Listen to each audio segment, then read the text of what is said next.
What's up, revolutionaries? DC with you here, ourrevolution.t. Welcome, .tv. Welcome to the Robust Opposition. It's Sunday morning, and we have quite a robust show for you today. Of course, I'm going to be joined by my regular co-host here on the Robust Opposition, is Lauren Steiner of Our Revolution LA. And of course, Lauren is a former cable TV professional and current grassroots activist and organizer who's fought fracking, the TPP, and education privatization and other evils wrought by corporate greed. She plans protests, organizes citizen lobby meetings, speaks at conferences, writes articles, produces videos, and she's the lead organizer for Our Revolution LA. Lauren's going to be joining us here just in a second. And co-hosting with Lauren today is going to be Lily Starling. As a matter of fact, let me bring up all three of us here so we know who we're talking about. And there we go. That's better. Now we're not talking in a void. We know who we're talking about. That's Lauren there on the left, your right, and Lily on the right, on the other side, and I'm in the middle there. That's Lily Starling. She's a small business owner, a farmer, and an activist in Northern California. And Lily attended her first rally at the age of 2. That's pretty impressive. Sitting on her dad's lap at a no-nuke protest in San Francisco. I was there in the 80s, so maybe I saw you. I don't know. In the past year, she was written extensively about Bernie Sanders' movement and the nature of American politics and social psychology. Oh, we're gonna have quite the show today. Plus, welcome Lauren, Lily. Hi, good morning, ladies. Welcome to the Robust Good Opposition. morning. Hi, Dave. Hello. Hi, Lily. Hi, thanks for having us. Yeah, it's going to be a great show. We're going to talk about all kinds of things today. We're going to talk about the recount, which there's news in the recount today. Apparently, in Pennsylvania, the governor, I guess, halted the recount, or I know what it was. It was a $10 million bond that the Trump campaign wanted to get in Pennsylvania.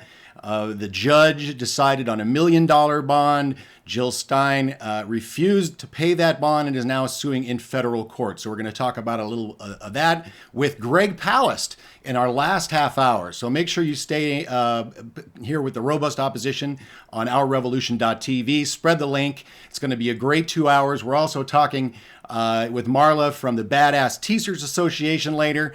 But right now, I'm going to hand it off to Lauren and Lily and let them take the show over for a little bit while I try to get another guest in from North Dakota at the Standing Rock Water Protectors ever-expanding protest and protection of the river up there. The veterans are going, so we're going to get a report from Doug McLean if I can get him in the show.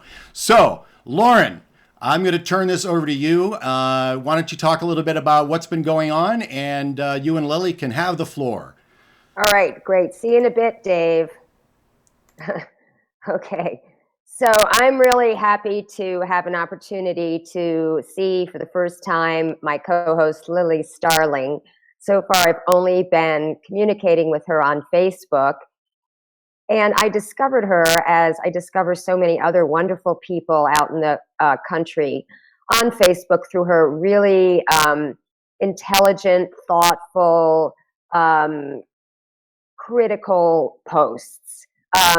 She has the ability to be up as much as she does about the right. And that's kind of a rare thing. As we found on Facebook, we tend to only communicate with people who share our views.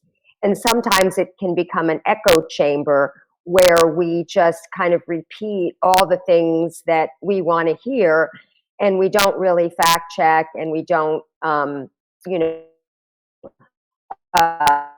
think it's maybe even logical. Fake news has been in the news a lot lately. Mostly it's coming from the liberal media and the liberal elites who feel that Hillary Clinton was sabotaged by fake news, but we can see fake news on the left, don't we, Lily? Absolutely. And it's so important for us to be able to maintain this freedom, as you were saying, from the echo chamber, because once you're locked into an echo chamber, once you're convinced of your rightness, once you think that your side is infallible, you have lost so much of your negotiating power, your compassion, your ability to actually see the political landscape as it is and not just how you want it to be. And for me, I've always felt this almost allergic response to hypocrisy, which is why I spent so much of this year focusing more on the hypocrisy of the left because that's the environment that I was raised in and the people that brought me up and the movements that I've been a part of. And I'm still, very much a part of the left, but I see the fatal flaw not in the right and our, opposition or lack of opposition to them, but our own unwillingness and inability to look at our own flaws and our own fatal flaws, because that's what will really take us down is the inability to confront the reality of what our problems are. Yes, and you and I were discussing on the phone last night a little bit of the concern that I've been having with people of color, specifically Black Lives Matter activists, when I try to simply comment on someone's Facebook post that it was identity politics that got us Trump, and the left confidence that we did not need the white working class, that there was so much diversity in our country, that if we just appealed to the people of color and gays and women, that we could find a coalition and beat back the Republicans without having to rely on the white working class. And the election was just such a slap in the face to that theory. And I feel like the white working class is very misunderstood. I certainly do not know very many people in the white working class. To me, when a Black Lives Matter activist told me that I should learn how to walk in his world, I confided that I needed to walk in the world of the white working class as well. But certainly we can have empathy and we can have understanding, but we won't gain that unless we either talk to people from that walk of life or read about them. So I, for one, have been doing a lot of reading. A great article that I shared with you in ProPublica was called The Revenge of the Forgotten Class. Another article in the Harvard Business Review, of all things, called What So Many People Don't Get About the US Working Class. And so for me to try to understand this election without defaulting to what all the pundits are saying, like, it was the Russian hackers, it was James Comey, it was the Bernie Sanders people who didn't vote, it was Jill Stein, it was that women are sexist, that people are racist, whatever. I think is a real misunderstanding of what this election is all about. That I was trying to make with you last night was that we're doing it on the left, or at least certain people of color are doing it on the left because they want to hold on to that. Absolutely. And what I see is this year, this is the consequence. The white working class, whatever that means, whoever they are.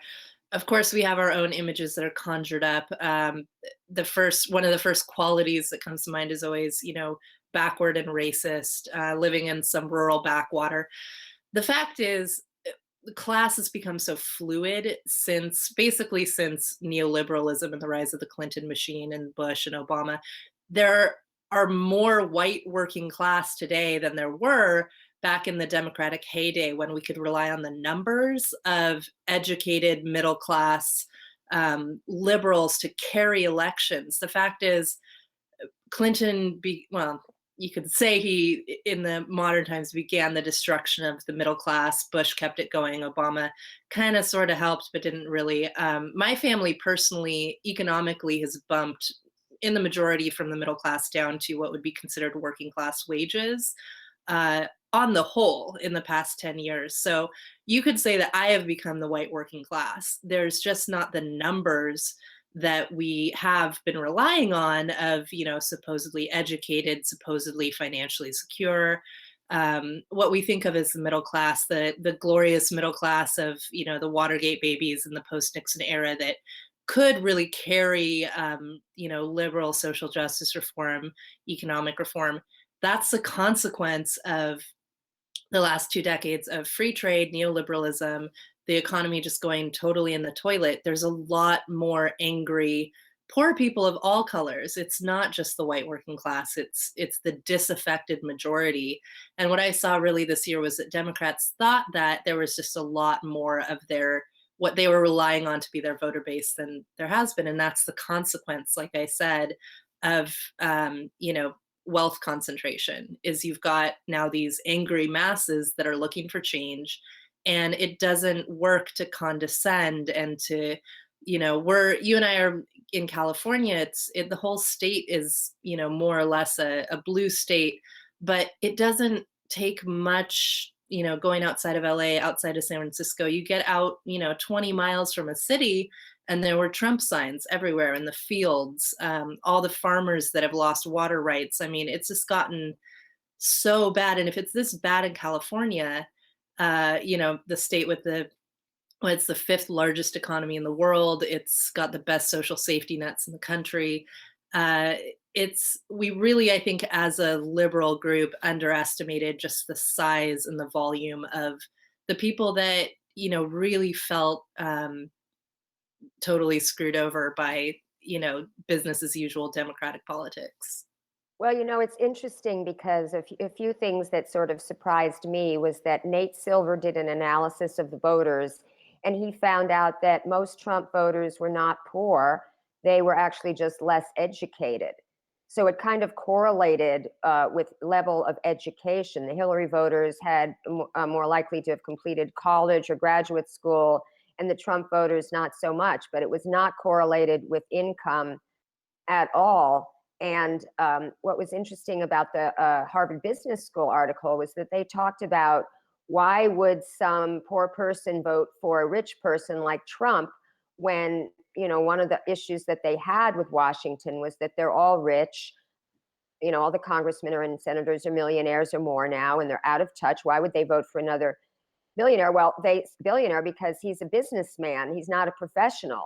And the professional class is who they have an issue with, because they don't meet a lot of billionaires or millionaires, but who they meet every day telling them what to do and how to do it are the professionals, the doctors and the lawyers and the accountants and their managerial bosses. And these are the people that they kind of want to stick it to, whereas they look at somebody like Trump and they're still very aspirational. That's always been the issue in this country, and why I feel we haven't ever had a revolution is that people want to become rich, and they think they can because the media consistently feeds them the lie that we live in a country where, the Horatio Alger myth, where anyone can pull themselves up from their bootstraps and become wealthy, when in fact all the social science shows that social mobility is pretty much fixed in this country, and you are most likely to die in the class that you are born into than get out of that class. So and the ProPublica article was interesting because it talked about how Trump got a lot of voters who had never voted before, people in their 50s, 60s, even 70s who have never voted before. And when they were asked, because open to me can understand.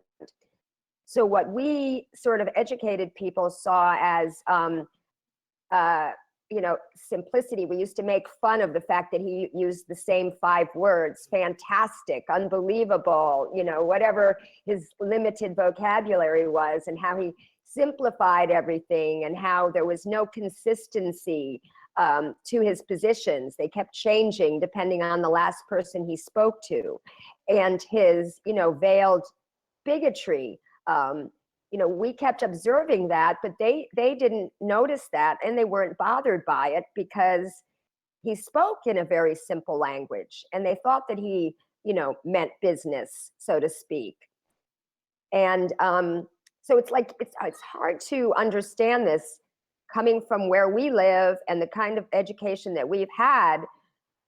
It's almost like I feel like I'm an anthropologist when I read these articles and these interviews with Trump voters. It's like, oh, isn't that an interesting species, And I hate to say that because it sounds so snobbish or elitist, but I don't really know else how to make sense of this except through my intellect.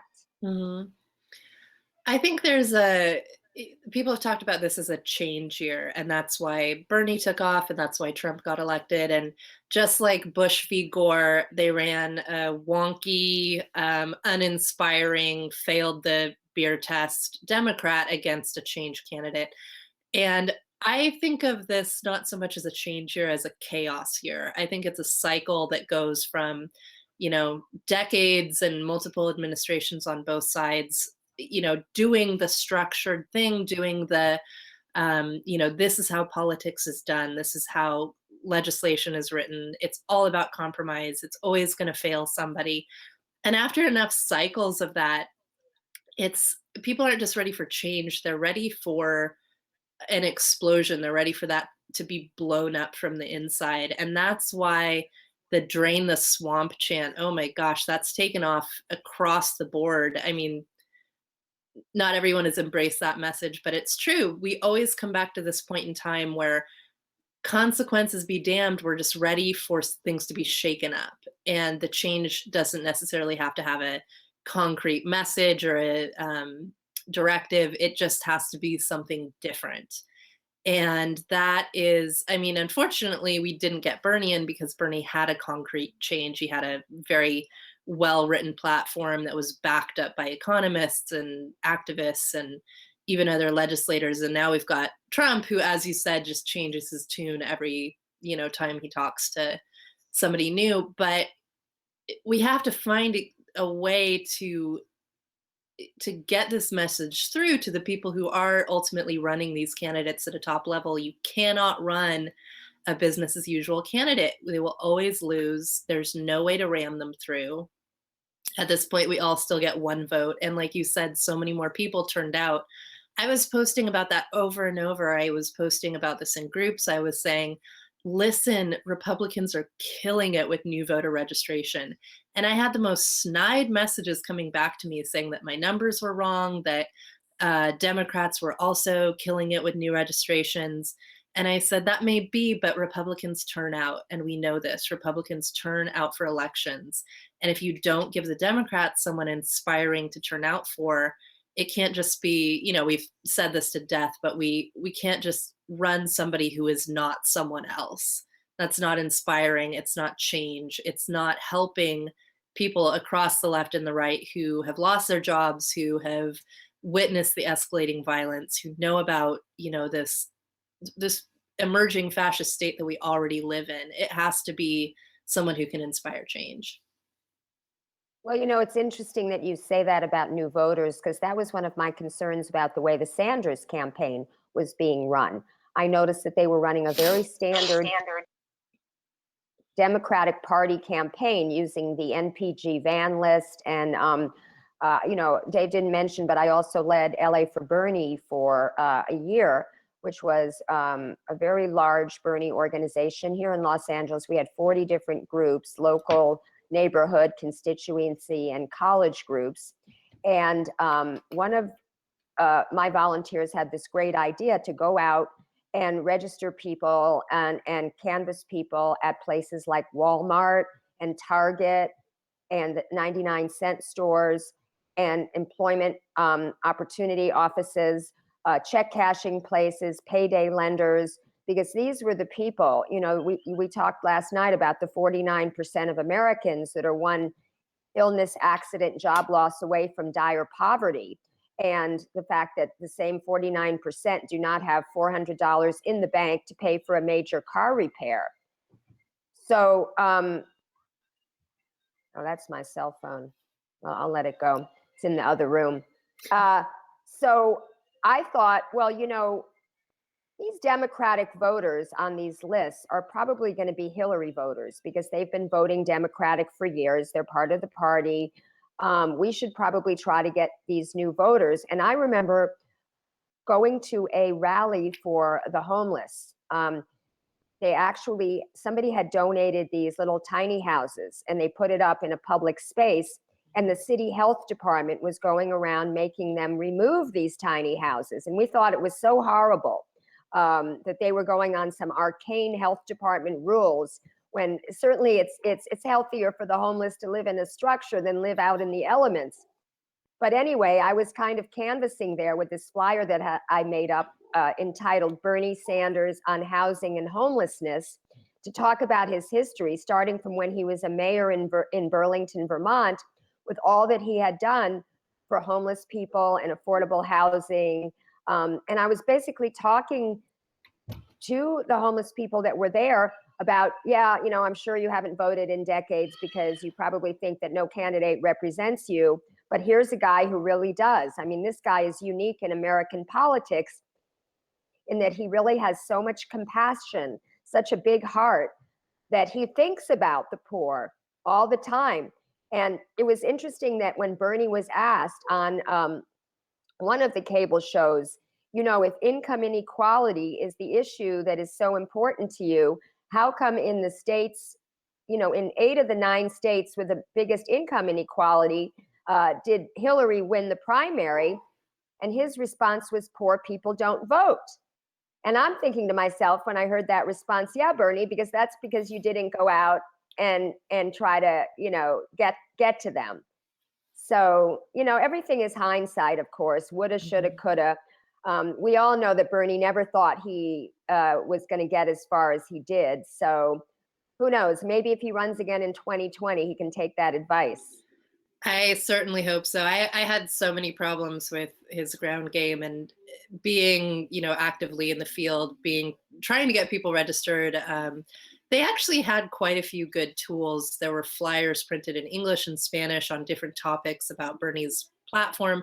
But like you said, at the end of the day, if they're not driving voter registration, unfortunately, another thing that I saw, I was a poll worker during the primaries here in Yolo County, and I would say between 7 and 10% of our people were handed provisional ballots, not because of the NPP registration confusion. It was because they did not show up on the voting roster. And I'd say 7 and 10 of those were college students. I live in a college town. But these were not kids that were just bumbling in off the street thinking that they could vote at any polling place. They knew they had registered. They had received their valid, you know, statement of here's your polling place. And when they came in, they were not on the roster and were given a provisional ballot. And thank goodness, as much of the provisional ballots were counted in California as they were, Yolo is one of the counties that flipped to Bernie after they started counting the provisional ballots. And the fact that so many counties flipped speaks to some kind of rampant problem, whether it's outright corruption, voter suppression. My personal theory is that many of these people, especially younger people, my age and younger, we're all about doing things online. Snail mail is dead to us. I remember writing letters, but people younger than 30 probably have never written a handwritten letter in their life. The idea that so much of voting registration is still based on this really arcane paper system, well, this year people could register to vote online. And I think, like I said, my working theory is that those online registrations either were conveniently, you know, dumped or cold or whatever, or it was a bureaucratic backlog that, you know, the county was then handed this, here's 20,000 new registrations, input them into your old system. And conveniently, I'm sure all of those people turned up in time to vote for, you know, the national election. But I see this as one of our biggest issues going forward, if not the biggest issue, is it's not going to matter who runs in what party if we don't have, you know, safe, secure elections in which people can easily register, in which you could, as an organizer, go out with, you know, even an iPad and get people directly registered right then in the streets. So it's it'll be interesting to see. There's some really good ballot groups in California. Ballots for Bernie really took the lead on a lot of this. But yeah, it might be that we're wasting a lot of effort if certain issues aren't being addressed. Great. Well, you know, we're going to talk about that with Greg Palast. And I don't know if you know this, but I started Ballots for Bernie the day after. Yeah, Lucy Riley and I started that the day after the primary because I read John Meyer's column in the Sacramento. He's the covers elections for the LA Times. He writes, he's based in Sacramento where you are. Mm-hmm. And he said that there were over 2 million ballots that had not been counted. And I'm like, whoa, how can you say that Hillary won then, you know? Yeah. And so I put out a meme that if anybody wants to, you know, volunteer to oversee the counting of the ballots, and I literally got 2,700 emails back over the next 5 days. I literally did not change out of my nightgown for 5 days because I was trying to process all these emails. And, you know, Eric Reynolds up in San Francisco was great. He's a real great webmaster, and he started the website. So we were able to funnel people to that website. So I found out for the first time that I could only send out 1,000 Gmails a day. Yes. I'd never had any cause to send out 1,000 Gmails a day, except in terms of trying to reply to all these people. And I got a lot of great people across the state. We had people in all 58 counties doing this. Mhm. And it was a month-long effort that was, it was eye-opening. And at some point, we should come back and we should talk about that and have more election integrity people on the show with us, because it is obviously the most important thing. If you can't count on your vote being counted, then we really don't live in a democracy. That's true. But anyway, I see that that Doug McLean is on. Dave figured out how to get him on, and he's actually reporting from Standing Rock. So I thought maybe we would switch over and maybe spend the next half hour talking about what's going on there. How you doing, Doug?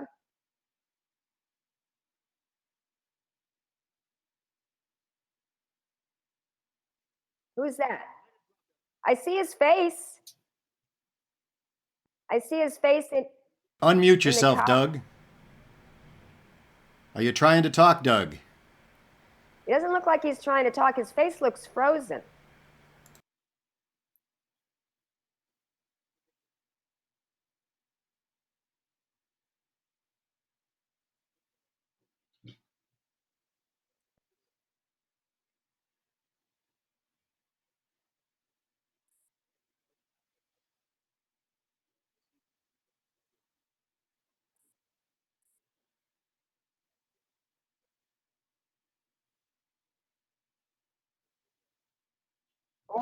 Or you know, I can talk about the fundraiser because the video is kind of long. So should I just talk about the fundraiser? Yeah. So you keep. All right. Let's play the video. I've had enough of me.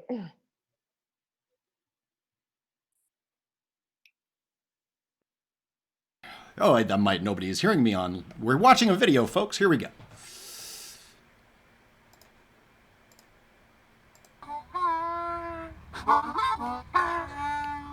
Obama, please say no. Obama, please say no.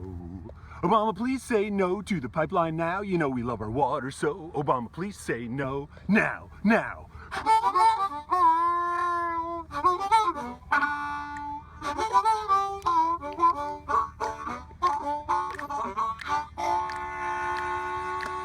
Obama, please say no. Obama, please say no. Obama, please say no. Obama, please say no. Please say no. Obama, please say no to the pipeline now. You know we love our water, so Obama, please say no. Now, now. Obama, please say no. Now, now. Obama, please say no. Obama, please say no. Obama, please say no to the pipeline now. Where your mind done gone? Where your mind done gone? Where your mind done gone? Why we wait so long? Obama, please say no. Obama, please say no. Now, please say no. Now, please say no. Obama, please say no. Black state killer. Say no. Obama, please say no. Obama, please say no. Obama, please say no. Please say no, no, no. Obama, please say no. Right now, Obama, please say no, no, no. Obama, please say no. Obama, please say no. Minnie Wichoni. Minnie Wichoni. We love our water so. Water is life. Water is life. Obama, please say no. Obama, please Now, now. Obama, please say no. Now, now. Because it's my birthday. Now, now. Obama, please say no. And Joe's too. Obama, please say no. Obama, please say no. Obama, please say no. Obama, please say no. Obama, please say no. Obama, please say no, please. Obama, please say no. Shh, a little louder. Obama, please say no. Obama, please say no. Obama, please say no. Obama, please say no. Obama, please say no. Now, now, Obama, please say no. Now, now, Obama, please say no. Now, now, Obama, please say no. Now, now, Obama, please say no. All right, we got it. Obama, please say no. I think we got it there. I think we got it. Yeah, I think we got the point here. I think we got the point. Do you have Doug? There you go. You're back up now. able to He get- he dropped out again, so I'm not sure. Well, if we can get him back in, we will. But it looks like he dropped out. So, but he definitely has a working link. So hopefully we can get him back in. So yeah, right. talk about the fundraiser a little bit. It was we had a great time. It was a blast. There were a lot of people there. Okay. Yeah, well, so the medics, the Standing Rock Medics and Healing Council apparently was formed about 4 months ago to deal with all the injuries sustained by the water protectors at the hands of the authorities there. And, you know, after that night, that Sunday night when over 300 people were injured, I had the idea to try to do a fundraiser to raise money for them because we had also heard that the veterans were coming and the governor was going to keep supplies from getting to the camp, although now that he's saying that's not true, he's through. It just seemed to me that the medics was a really good cause to raise money for. And I had met Jimmy Dore from the Young Turks originally at Bernie's rally in Santa Monica High School, and spoke on his show for a bit. And then I met him again at the interview with Thomas Frank, who wrote Listen Liberal, What Happened to the Party of the Working People. It's an excellent book if you haven't read it yet, Lily. I've got it. It's actually my next book that I'm starting today. Yeah, so I met him at that interview, and he gave me his email address, and I emailed him and I said, would you like to headline a fundraiser that we're doing? And it was so great to get him because we had a capacity crowd of about 55 people at my house. And people gave, it was not such a high donation, it was $40. And yet most people gave more. And we also had people giving who didn't even attend the fundraiser. So we got 90 individual contributions and we raised $5,400 that people contributed directly to the medics online. And the video can be seen, if you go to my Facebook page and go to videos, you can see it there. And Jimmy did a great comedy routine, and I also had a chance to converse with him. And we had Emilio Campobello from Santa Barbara. He's a Native American flutist. He played an opening prayer on his flute, and it was just kind of a wonderful evening. So that happened on Thursday. Good job. Yeah. So what do you think of the latest developments, Lily, at Standing Rock? Are you hopeful? I am hopeful. I think that there's two things happening. One is the one getting all the attention is the vets going out. And the number that I've heard recently is 11,000 vets showing up in North Dakota. I do worry about the capacity for the camp. I hope that everyone is bringing their own supplies, their own gear, their own shelter, their own food. That's a huge issue for the camp is, you know, keeping everyone well fed, especially as the temperatures are down well below freezing now. The other development, which I'm very excited about, is that the women are coming forward and beginning to lead the actions. And they are actually forming, you know, they've had their councils, but they've finally gotten to the point where they're influencing the direction of the protests to the point where it really is this age-old strategy that people are a lot more loath to attack women and children, and knowing that and taking that to heart, and that there's talk of the divine feminine and all that, but I think just from a strategic point of view, it's been hugely successful to have the women water protectors going down to the front lines, and the warriors and the male water protectors are there, backing them up and protecting them. But it's really caused Magdalene Moon, who's someone that I follow who's been there for a while, is talking, she's regularly reporting on the actions that the women are taking. So I think it's a really potent intersection that we have these, vets showing up who have combat experience, who have a much higher tolerance for risk and pain and putting themselves in harm's way. And then, kind of being at the disposal of this rising female movement that's taking place out there. I think that this could really be what turns things around.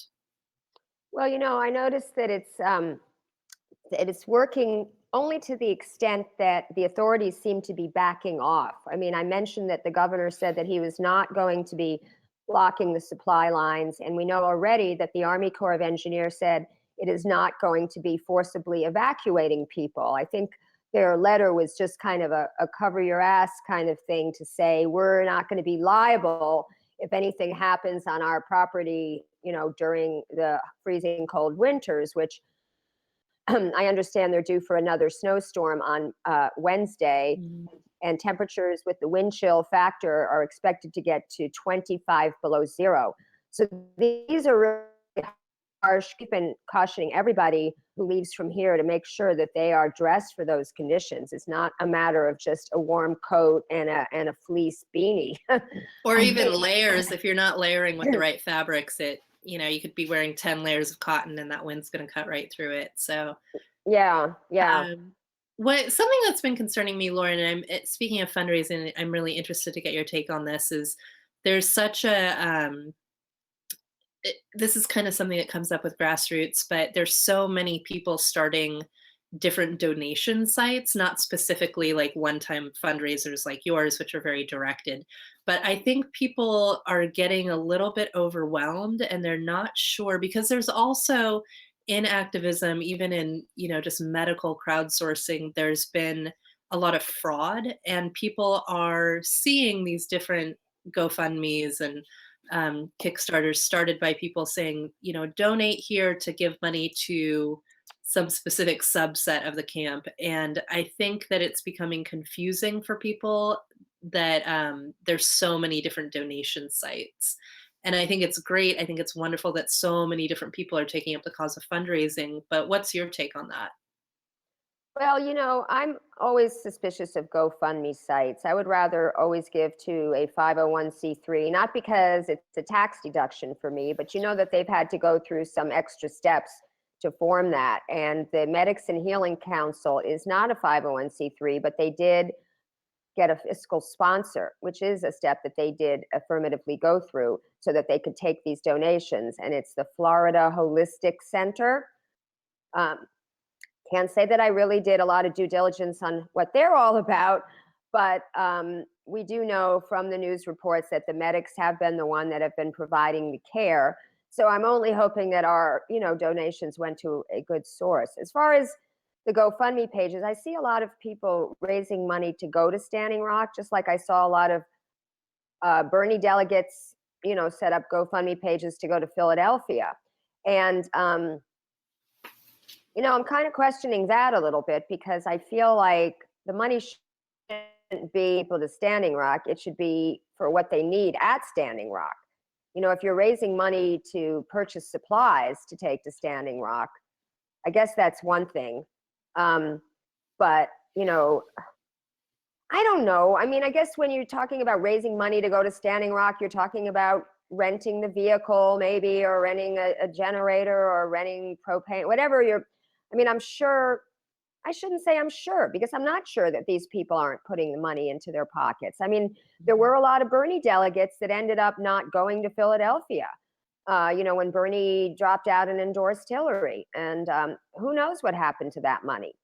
So I don't know. I don't really want to have an opinion on it because it's not for me to say. I think it would depend on each individual with the GoFundMe account, how accountable they are and how, what kind of integrity they have. But in general, this is what's going to happen when you have something like this that just is really new and big and quick. You're going to have this.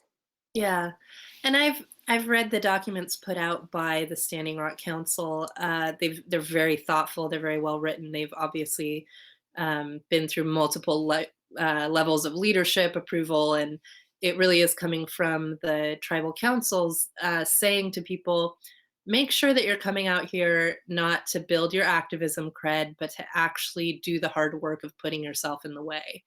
And if you're not, and that's okay if you're not, not everyone has to go to the front line, but if you're not coming out here to work every single day, to build shelters, to cook, to clean, to sort all the unwanted and unsolicited donations that the camp is unfortunately getting, that's taking up a huge amount of labor, then consider just donating.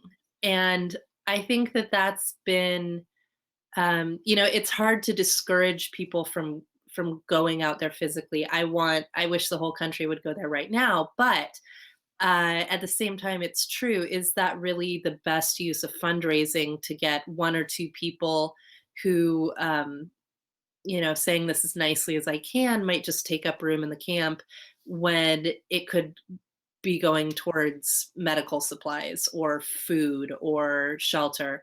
So it is up to every person to make their decision, but I just hope everyone's being very honest with themselves about why they're going and what they're prepared to handle, because there's not a lot of the country that experiences the kind of winter in North Dakota that people there are used to experiencing, but I don't think I've ever experienced anything colder than 11 degrees Fahrenheit as a Californian. So it's an interesting thing.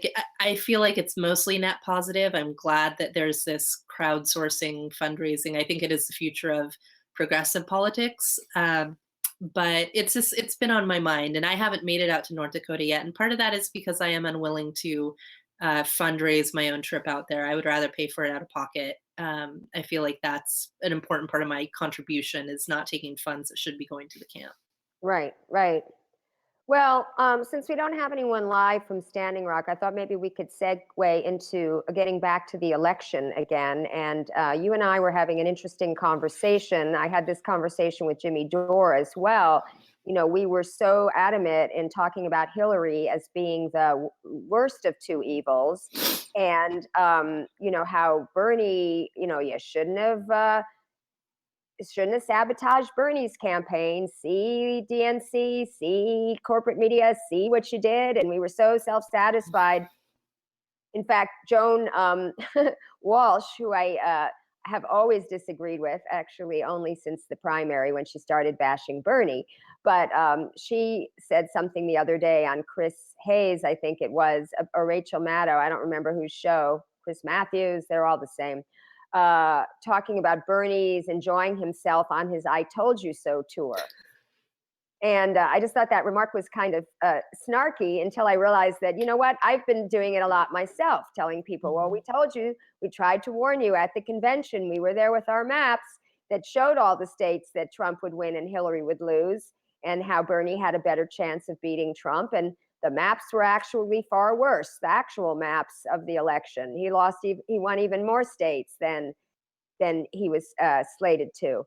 So, but yet, as I've been watching all these appointments that he's been making, I mean, these crazy, crazy people, I've got to say to you, and we talked about this last night, so please share what you said, can we really now safely say that Hillary was the worst of two evils?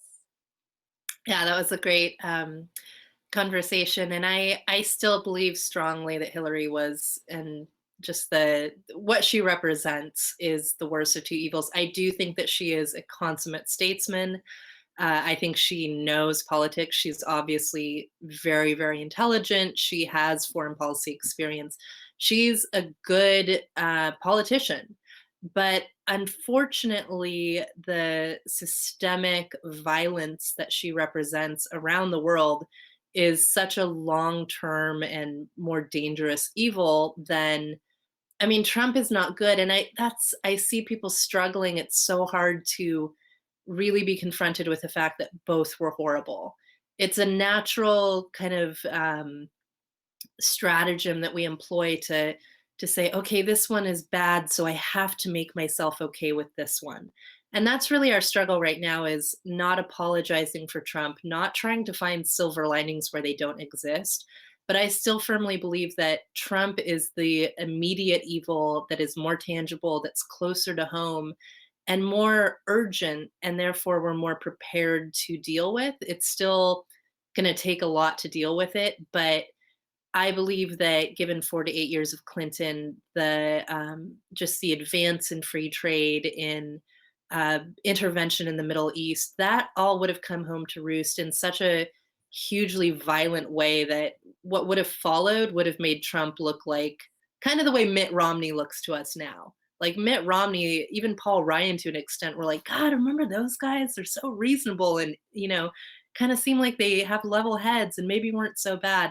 I think that what would follow, and I shared that article with you about the super managerial Reich, this this fascism that has really been put into place by neoliberal politics.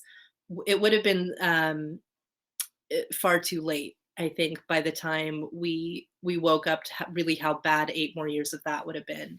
So I do think Trump is horrible. I'm not surprised that he's appointing Looney Tunes and billionaires, and I think that he's kind of part of that culture of gangster business in New York. That's just, you have your circle, you have your trusted insiders, and maybe you don't want to do the hard work of actually hitting the books. Maybe you just rely on your trusted people to tell you who to put into power. And I do believe that we have our work cut out for us. My concern is, are we actually going to be able to come together on the left to stop fighting with each other? It's true, I was definitely on my own personal I told you so tour. But I think that's important because, and I said this at some point, I said, I'm going to keep saying it, and I'm going to have to find a nicer way to say it and a less confrontational and alienating way to say it. But the fact is, millions of us knew this was coming, and we weren't listened to, and we were condescended to, and we were told that our sources were wrong. Our sources being the people that we talked to on the phone who said, I will not vote for Hillary Clinton, but I love Bernie Sanders. It's time for this massive chunk of this, old guard elite to get out of the way, and for the people who really believe that they know what they're talking about to maybe explore this idea that especially this hyper educated, hyper plugged in generation that I come from really knows and has a good sense of what's, coming down the line. Well, let me ask you what you think. You sent me that article on third parties, and I think we were both disappointed in the way the Green Party ran its campaign, the way the Green Party just basically has been as a party since its inception in the United States.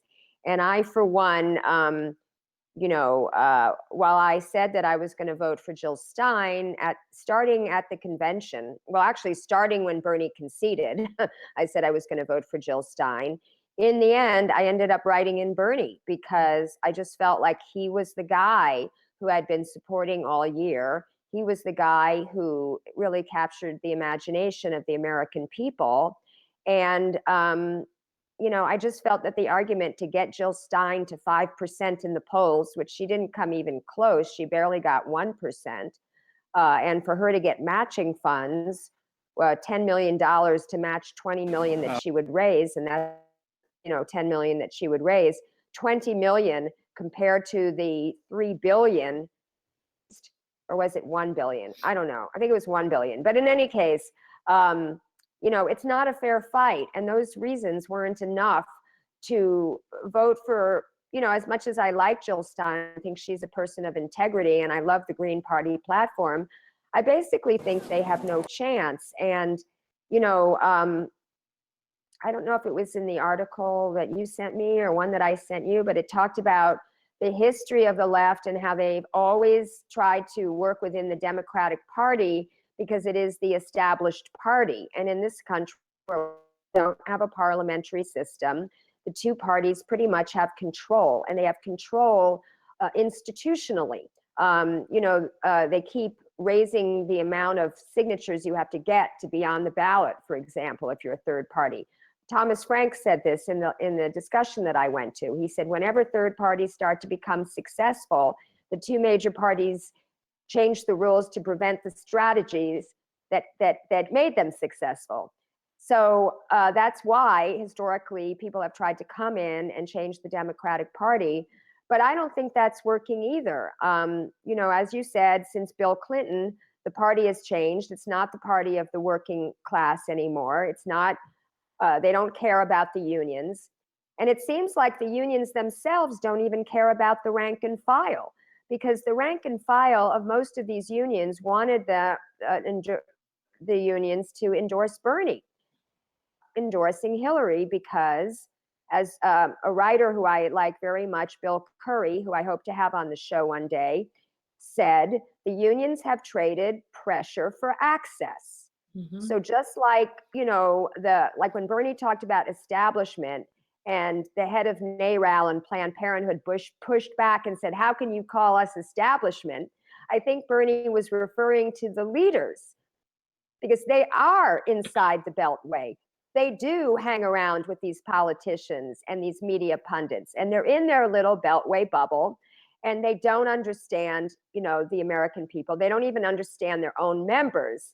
And Glenn Greenwald did a great article that said, when members vote, Bernie wins. When leaders decide, Hillary. That's exactly what happened. And, I'm sure I'm going to be talking about this with Marla in a few minutes. Because she is member of one of the teachers' unions, and they went ballistic when their unions endorsed Hillary. It's really only been the nurses' union, I think, that's held out and refused to endorse her. Well, the transit workers and the communication workers of America, and there was a few other unions. I can't remember which ones, but only a handful, that's for sure. But I mean, what do you think about these? Like right now, we have a lot of people who have Dem exited, and we're trying to organize, not me, because I'm not that involved in the California Democratic Party, but people who are trying to take that over. Because as you know, in California, the Democrats are in charge, not Republicans, but from the Western States Petroleum Association, and they tend to vote the way Big Oil wants them to vote.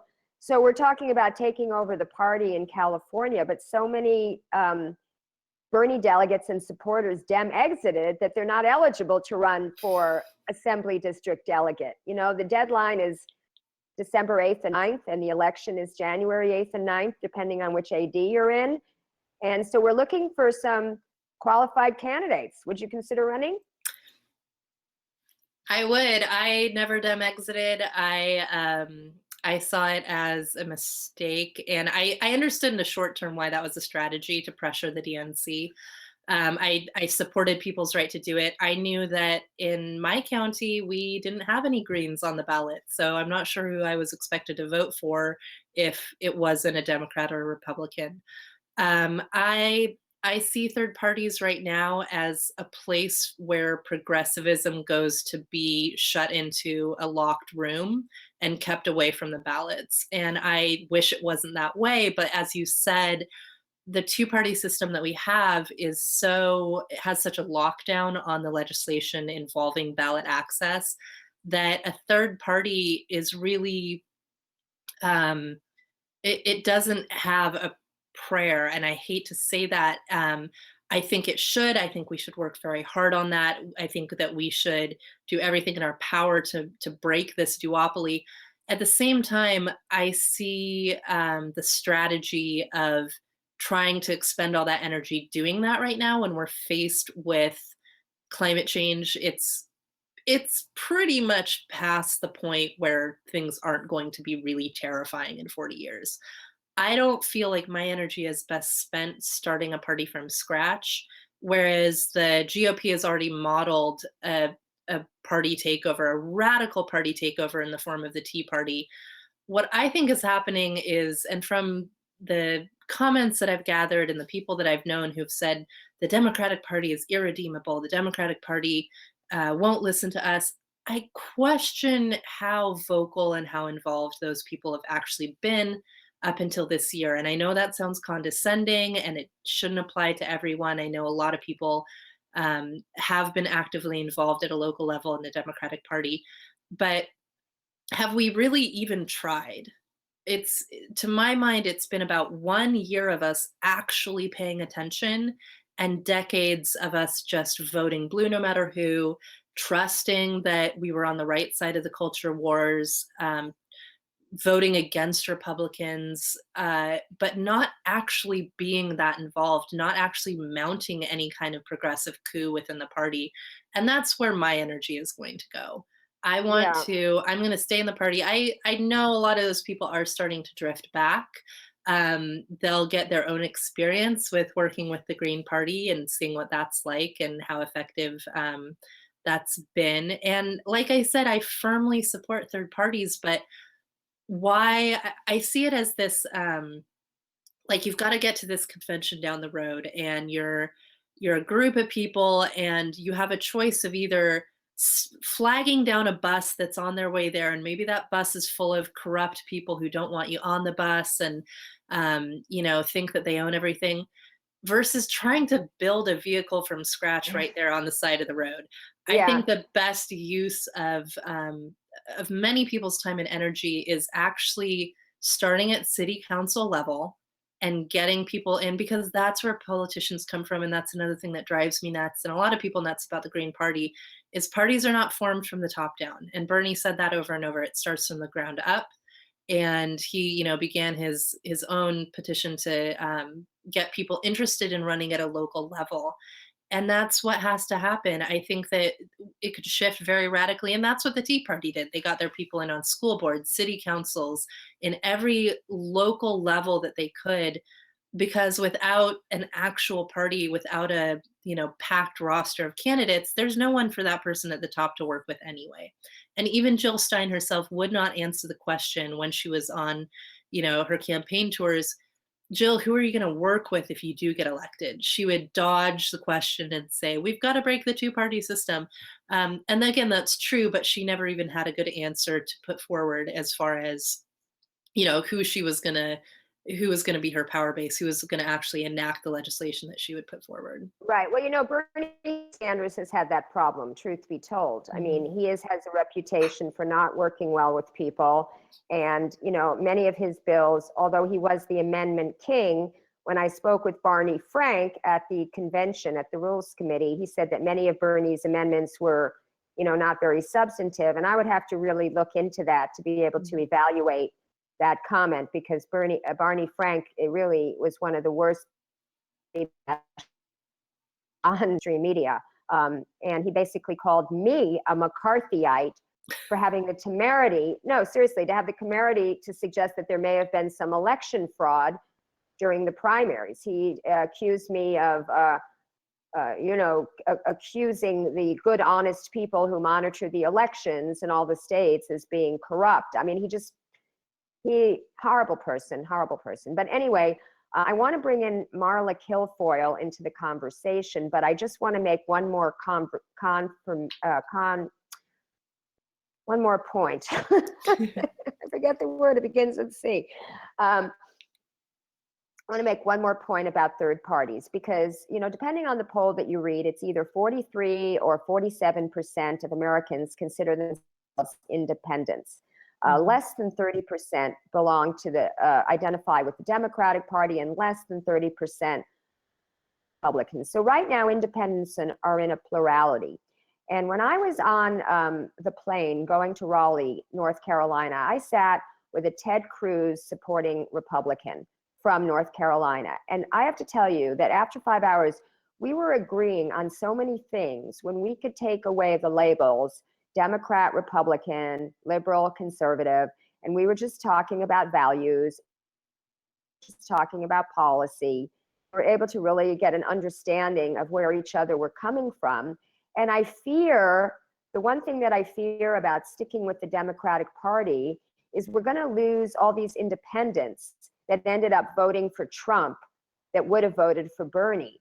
So I feel like if there's any time in history to start a new third party with maybe Bernie Sanders as the head of it in 2020, the time would be now. And I think that there is just as much work in building the bus of the third party as there is doing all the legwork to take over the Democratic Party. Mm-hmm. Although I do see that it is happening.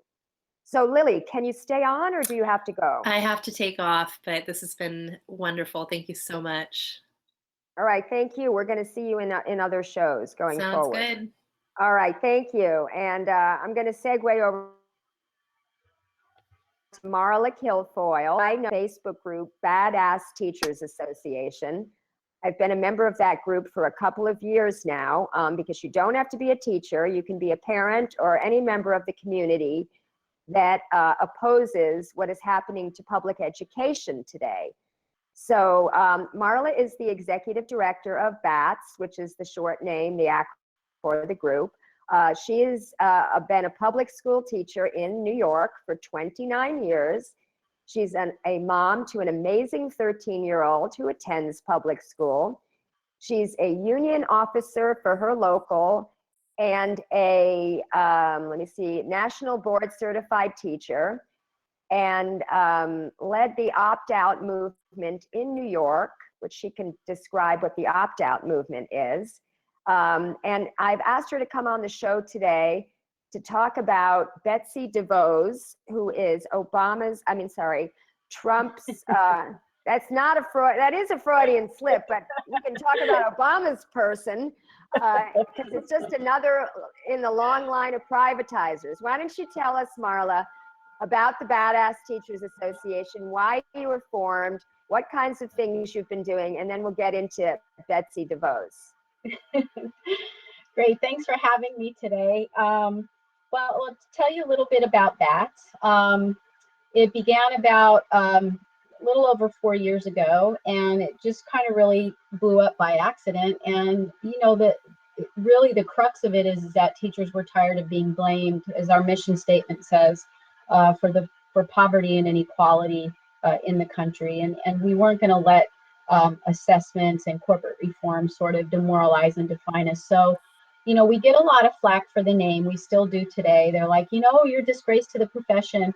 But, really our take is the fact that, teachers sitting around quietly raising their hands, waiting to be called on wasn't working. And we're going to take a seat at the table. We'll turn the table over if we have to, and we're just going to speak our truth for our children and our parents. So that's kind of what BATS is about. Tell me some of the actions that you've been involved in. Oh gosh, we've done quite a bit. We have groups in every state that do mobilize on the ground. Last year, we wrote an amicus brief to the Supreme Court in the Supreme Court case of Friedrichs versus CTA, which attempted to basically make us a right-to-work nation. Describe what that means for people who don't understand right to work. Oh, right. Well, it basically is the destruction of unionism. In the teaching profession, we have our unions that offer us a lot of benefits so that we can be really vocal advocates for children and for our parents and for ourselves. So right to work basically means for teachers that you don't really have the union protections, in specific your right to due process, and they can fire you on the spot. That's what a right to work nation is. And that's what Scott Walker did in Wisconsin, right? Yep, and what Betsy Devos did in Michigan. We'll talk about that. Okay, so yeah. So the Badass Teachers Association, you're members of the two different unions. You want to talk about the two different unions? Yeah, unions. We're very, very pro-union. A lot of people say, oh, we're this radical fringe of the union. We're very pro-union. We have members that are in the NEA and AFT. However, do our unions do everything that we love? No. And we're not afraid to really call them out on that. However, we're not going to undermine the strength of our unions. We work from the inside. We have caucuses in both unions, the AFT and the NEA, and we work inside our unions and try to, gear them to be more rank and file oriented, and we support them. But we're also going to call them out when they're not doing the things that they need to be doing. Tell us about the confrontation that I can't remember which bat it was had with Chris Christie. That's Melissa. Yeah, Melissa. Yeah, Melissa Tomlinson, who's actually our assistant executive director of BATS. She's from New Jersey. She is the teacher that had, she actually showed up at one of his rallies and she wanted to have a conversation with him. She didn't go to confront him. And she wanted to ask him why he referred to New Jersey schools, who are one of the highest performing school districts in the nation, as failing. And she did. She asked him that question, and he stood up and got in her face, pointed his finger in her face, and bullied her. Basically, she just went to ask him a question. She didn't go to confront him. She went by herself. It wasn't like she took 400 people with her. And he got up in her face, and as you know, it landed her on MSNBC, and she got national attention for it, rightly so. Because a guy like Chris Christie is sort of the poster child for how various governors and elected leaders see the teaching profession. They see us really as a profession that they can disenfranchise and demoralize and demonize. And so, members of BATS aren't going to take that. We're going to testify. We're going to stand up. We're not going to care if you're a politician. We're going to speak our truth. And if that's a little bit loud sometimes, then that's what we'll do. Hey, Dave, I'm hearing a horrible noise. It sounds like she's in a fish tank or something. Are you hearing it? I tried to message him on Facebook. I don't know if he. Yeah. Okay. So let's talk about the main issue here, which is, I've been opposing education privatization ever since I found out it was going on. I had one son in public school and one son in private school. And to be honest, the reason that I didn't have my older son in public school was I'm a believer in progressive education. And I went to my local public school, which is really highly regarded. And they're always bragging about how the test scores are in the 900 range. And all the parents, move to this nice district so that they can get their kids into that school. But when I went into the school, I saw that they were forcing the kids to learn how to read and write in kindergarten.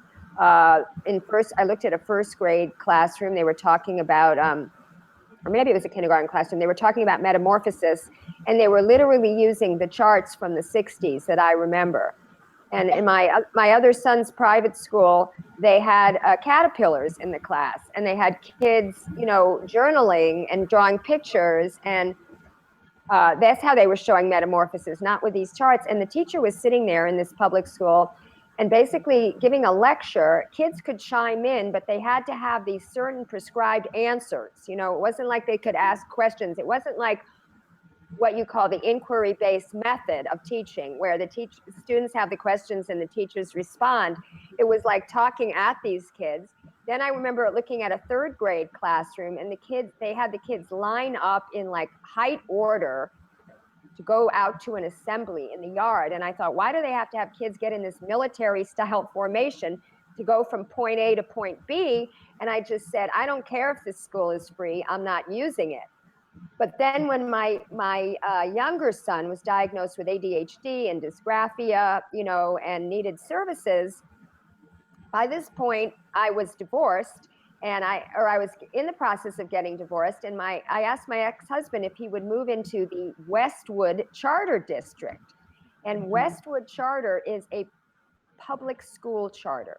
In other words, it's an LAUSD school. It's not a private charter. And all the teachers are unionized. And it was a fantastic school. It was just like any of the private schools I had gone to visit for my older son. And he was in that school through 5th grade until it ended. And then middle school, I put him in a more specialized school. But it's really interesting that the parents at that point in the original public school were so concerned about test scores that they couldn't see beyond that. And when I studied the issue as an activist, I realized that that's what education policy had become, starting with George Bush and No Child Left Behind, and then continuing with Obama and Race to the Top.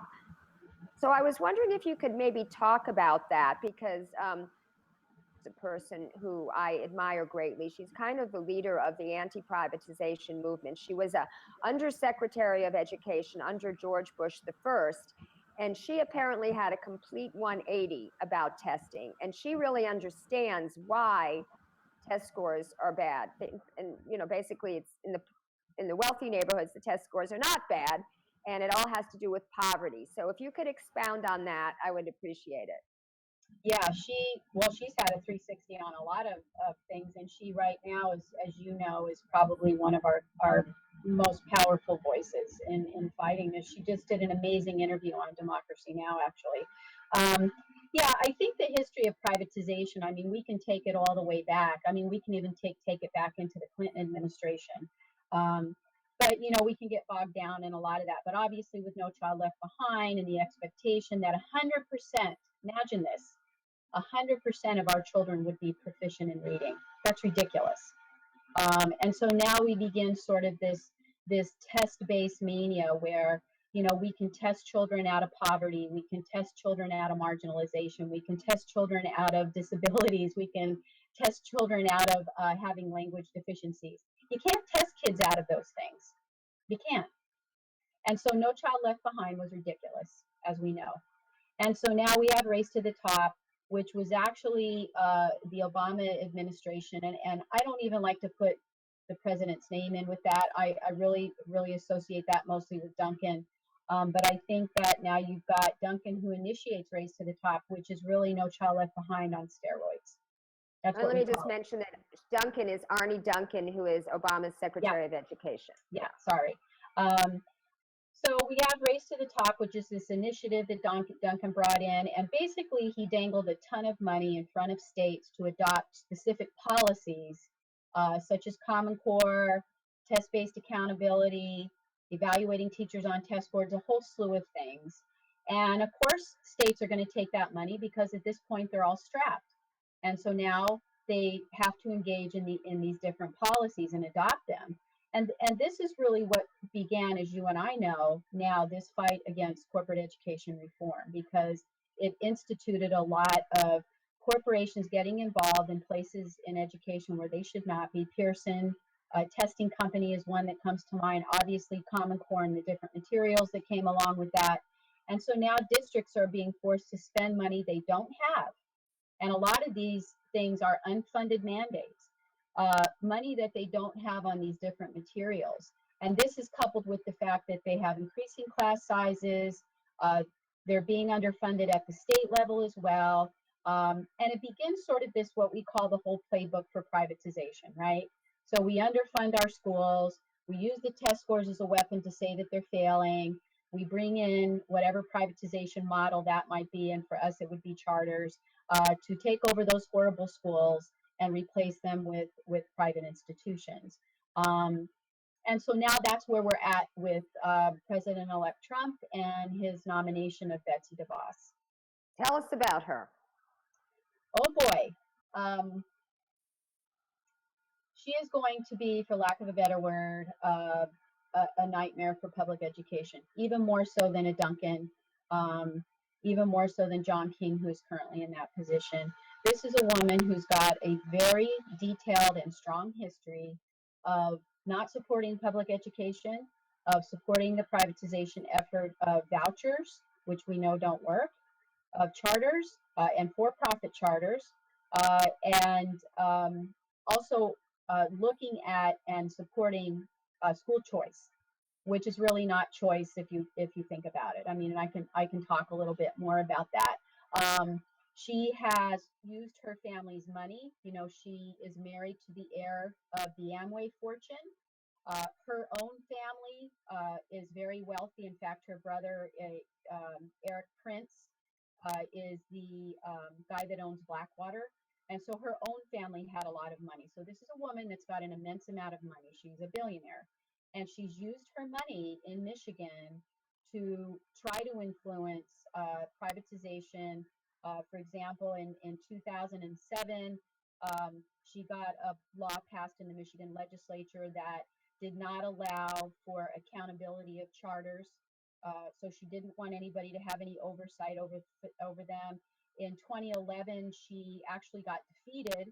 The Michigan voters defeated a voucher bill that she tried to pay her way to get passed. And the people of Michigan said, no, we don't want a voucher bill. So she did get defeated in that. Her and her family have also a very long history of supporting with their money anti-LGBT laws. In fact, in California, Michigan, and Florida, they paid for bills that defeated same-sex marriage, which is a moot point at this. But this is concerning certainly for our LGBT students and our LGBT families. So this is a woman that's got a pretty strong foundation of not supporting public education, but supporting 3 models of privatization, and she is going to become the Secretary of Education. So this is concerning. Let me ask you this, since we know that most school policy is set at the local level, at the school board level, what kinds of things can she do on the federal level that will be really horrible? That's a great question, Lauren. But I want to reiterate that not all communities have elected school boards. And I think the communities that we're going to see that are going to be our most vulnerable under this secretary are communities that indeed don't have elected school boards. And I'll go to Chicago, for example. We have on-the-ground organizers like G2 Brown, Journey for Justice. They are fighting the fact that they don't have an elected school board. And so, what's going to happen in, for example, like the South Side of Chicago, even Detroit, where she has decimated, and her policies have decimated that school district. In Detroit, in Chicago, where they don't have elected school boards, this is where we're going to see her do the most damage. She will, I shouldn't say she, and President-elect Trump has said very clearly that he will push school choice. And they will block money out, and they'll dangle it in front of these cities and these boards that have been appointed, like in Detroit and Chicago. They're going to take this money, and they will do what exactly happened in New Orleans. They will shut the school systems down, the public school systems, and they will replace them with for-profit charters that will have very little accountability and transparency. Contrary to what people might believe, that even if they open up a charter in your community, that doesn't mean that your child can go to school there. They can open up a charter 2 houses away from you, and it doesn't mean that they're going to pick your child to go to school there. So I think that the communities we're going to have to first and foremost be worried about are those communities that don't have a right to an elected school board. Those communities that do have elected school boards need to really mobilize now and need to make ESSA teams. ESSA is the new federal education law, and they really should be making ESSA teams to figure out how they can sustain and protect their public schools. Now, how does BATS reach out to these communities and assist them in this? Well, I'll be honest with you, the communities that we know that are going to be hit hard, like the Chicagos and the Detroits, most of your urban cities, and these are predominantly cities that are people of color, areas that are people of color. We don't reach out to them.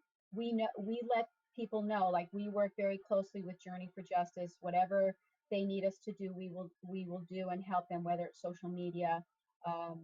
We also made it clear to the Detroit Federation of Teachers. They know that President Ivy Bailey knows that we're there for her.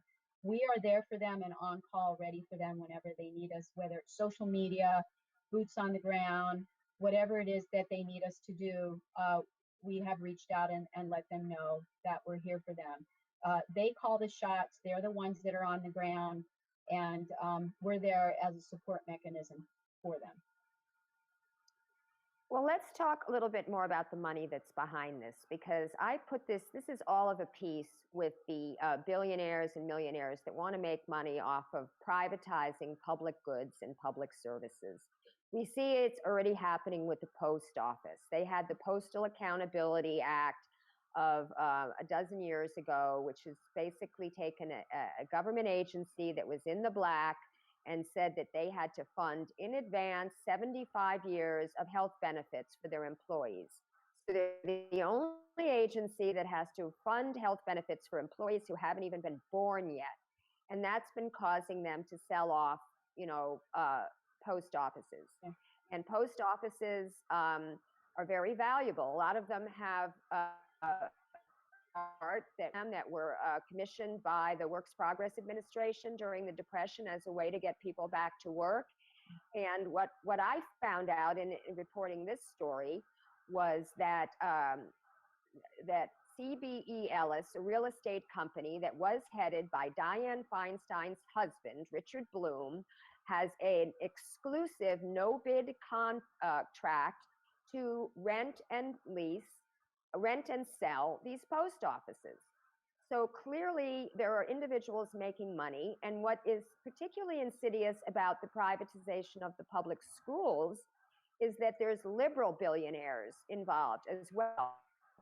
Dianne Feinstein is a liberal, but I don't think so. I think she's really a conservative Democrat. Mhm. But in the case of Eli Broad, who you know the name, he's our Los Angeles liberal billionaire who has funded, schools. He's very much into art. He's funded a lot of museums. He has his own museum now. He's funded hospitals and universities. He has a plan through his Broad Foundation to take 50% of LAUSD schools charter.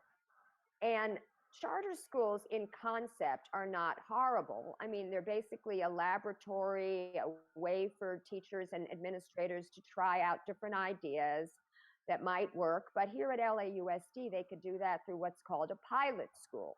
It doesn't have to be a charter school. They could have a concept and set up a pilot school within our existing public school system. But Steve Barr from the Green Dot Schools, who is reputed to be considering running for mayor, was overheard as saying he wanted to get his hands on, quote unquote, Venice High, because it's a huge piece of real estate. They have a track, they have a swimming pool, they have a lot of buildings. And the way they do it here in California is through what's called co-locations. If a school has a certain percentage of classrooms that are considered empty, and they can count a broom closet as an empty classroom, or the classroom after her class as an empty classroom. If they have a certain percentage, then a charter school gets to co-locate in there. And that is the way they start to take over the school. So here in California, we're fighting co-locations. We're also fighting something called the parent trigger, which is if you get 51% of the parents to sign a petition, they could either make the school go charter or they could fire the principal. And there are organizations like Parent Revolution that is designed to do this. And they hire a lot of Spanish-speaking organizers to go in and work on Spanish-speaking parents. And what they try to do is say, well, you're not happy with your child's education, the attention that your child is getting. Here's how we can fix it. And what's so insidious, and I'm rambling here, or I should say I'm monologuing, but the film Waiting for Superman, which was produced by a liberal filmmaker, Davis Guggenheim, did it. The producer was Philip Anschutz, who's a Christian billionaire, conservative Christian billionaire. He financed the film. It was all about Michelle Rhee, who was the superintendent of schools there in DC, and the charter schools, and how these kids really, thought of charter schools as saving them. Like they entered the lottery, and it was considered like winning a money lottery to get into one of these charter schools. And I had a conversation with the head of school at my son's high school, and he said, Lauren, you shouldn't really be against charter schools because you want to send your kid to private school. Who are you to tell a lower income African-American mother in South LA that she shouldn't send her kid to a school where there's 24 kids in a classroom and a computer on every desk? And I said to him, Peter, you're asking me the wrong question. The question should be, why shouldn't public schools have 24 kids in a classroom and a computer on every desk? But that's how they do it. They make it like it's a civil rights issue, and they guilt all of us into thinking that they should have a right to go to a charter school. But meanwhile, the NAACP has just called for a moratorium on these charter schools because they consider them as violations of civil rights. Can you speak more about any aspect of that? Well, it's not only in the NAACP, the ACLU, and the Black Lives Matter, when they put out their education platform, also took that stance. And it's always difficult for me to speak of that. Like, you know, I always try to share with people the stories that I have heard from, for example, G2 Brown, Karen Harper Royal, who's in New Orleans, a lot of activists in Detroit who are on the ground dealing with the proliferation of charter schools into their communities.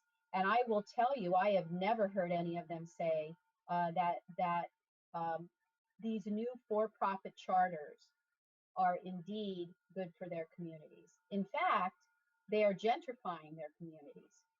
And G2 uses a word, it is colonization of Black and Brown communities. So, you know, when you have the largest civil rights organization in the country come out with, I think, a very strong statement about not against charter schools. And that's the thing that everybody got all up in arms. It was against charter schools. No, they want a moratorium on charter schools. They want to take a look. In fact, they were just in New Haven, Connecticut, and had a town hall and are listening to people. And I think that's a good thing. They need to go out and they need to listen to what's happening on the ground. Now, the bad thing about that is that the charter, what I call the charter apologists, they will bus people in and they will fill the hall with people that are going to praise these charters. And, you know, people that are really being affected by this, you know, and organizations, you know, don't have money. A lot of this is done, you know, kind of secretively. And so, for example, we found out that the NAACP was going to be in New Haven on the 2nd, and they were going to be there on the 3rd. And so we blasted out and did get parents there. But, you know, look, at the end of the day, they talk a lot about choice. And charters and vouchers are sort of under this umbrella of school choice. And the thing that I tell people is this: choice is not choice. School choice is not choice. And here's why it is not school choice. That when, as I said, a charter opens up down the street from you, right? They close your public school down that's been in your neighborhood for years and years and years, and they close it down. They set it up to fail with test scores. They underfund it, and they close it down. And so now your children who live in that neighborhood can't go to school there, right? So when I was growing up, I walked a block to my elementary school. I walked there. Everybody in the neighborhood lived there. It was great. It was a community connector. So now they've shut that down and they open up a for-profit charter there, whatever it is, KIPP, a Gulan charter, whatever that charter chain can be. They open up a charter in that community. And so now the choice movement says people now have a choice to go to school there. The problem is that children have to apply because most charters have a lottery. So children have to apply to go to that school who live in that neighborhood. And the charter, here's the key word, Lauren, the charter chooses whether or not children can go to school there. That's the problem. And so it's not really choice, because I have heard stories about kids having to board public buses and go to school 15, 20 minutes away into a new neighborhood that their parents don't know anything about. That's not, I'm telling you right now, I don't think I have spoken to any parent that wants that choice for their child. And so when we talk about the Betsy Devos agenda of school choice, yeah, it's school choice for the wealthy and maybe some upper middle class people, but it's not school choice for everybody else. And it's certainly just in my connections with on the ground activists, Black and brown activists, it certainly is not a choice for Black and brown parents that I've come into contact with. So that's just a little bit of a primer on school choice. Let's talk about these charter schools, because I've read some horror stories about some of them in terms of how they are just teaching kids to be obedient, compliant, I don't know, workers, consumers. They're not teaching critical thinking. I've read pleas from students at these schools that they have to sit in a certain way with their hands folded on their desk, and they're only allowed to ask a question in a certain manner. Can you describe what you've observed about the different and later I want to get into Teach for America. We're still waiting for Greg Palast, but if he doesn't come on, we can go for the whole next half hour. Okay. Yeah, just talk about the way you see these the teaching and the classroom being conducted there. Well, I'm going to preface what I'm going to say is this: not all charter schools are bad. I have to put that out there. We have heard wonderful stories of charter schools that operate with immense transparency and accountability. They treat their teachers well. They take in all children. They keep all children. They're innovative. They help communities. Not all charters are bad.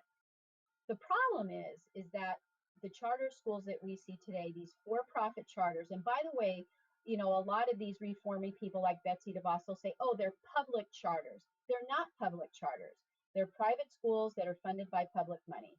And so the issue is that the things that we have seen in our reach out of network, and Carol Burris from Network for Public Education just did an excellent expose, like a 4-part expose on charter schools. And I would invite anybody to go to the website for Network for Public Education to take a look at it.